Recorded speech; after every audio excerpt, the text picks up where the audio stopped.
Telugu Desam party రాష్ట్ర కార్యనిర్వాహక కార్యదర్శి గుండం చంద్రమౌళి జన్మదిన వేడుకలు పలువురు అభిమానులు టీడీపీ నాయకుల మధ్య ఘనంగా జరుపుకున్నారు. కాకినాడ సిద్ధార్థ నగర్లో గల ఆయన నివాసానికి అభిమానులు, నాయకులు, ప్రజలు, పలువురు జర్నలిస్టులు విచ్చేసి చంద్రమౌళితో కేక్ కట్ చేయించి పుష్పగుచ్చాలు అందించి జన్మదిన శుభాకాంక్షలు తెలిపారు. ఈ సందర్భంగా గజమాలతో ఆయనను ఘనంగా సత్కరించారు.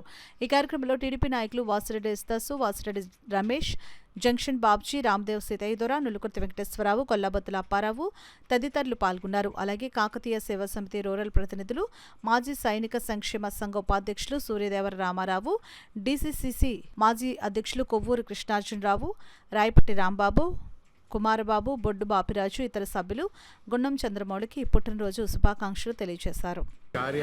తెలుగుదేశం పార్టీ రాష్ట్ర కార్యదర్శి అయిన శ్రీ గుండం చంద్రమౌళి గారు పుట్టినరోజు సందర్భంగా వచ్చానికి అభినందనలు తెలుపుతూ మా కాకతీయ గంగాధరనగర్ కాకతీయ సమితి సభ్యులు అందరూ కలిసి ఆయనకు అభినందనలు తెలియజేశాం.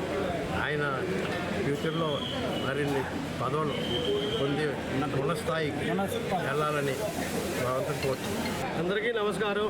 ఈరోజు ముఖ్యంగా మా యువ నాయకుడు, యంగ్ డైనమిక్ లీడరు శ్రీ గుండం చంద్రమౌళి గారి పుట్టినరోజు సందర్భంగా మా కాకినాడ రూరల్ కమ్మ సంఘం తరపున మేమందరం వచ్చి ఆయన్ని విషెస్ తెలిపి ఆయన ముందు ఇంకా ఎన్నో కార్యక్రమాలు చేసి పెద్ద నాయకుడిగా అవ్వాలని కోరుకుంటూ మేము ఈ సందర్భంగా ఆయన కలవటం జరిగింది.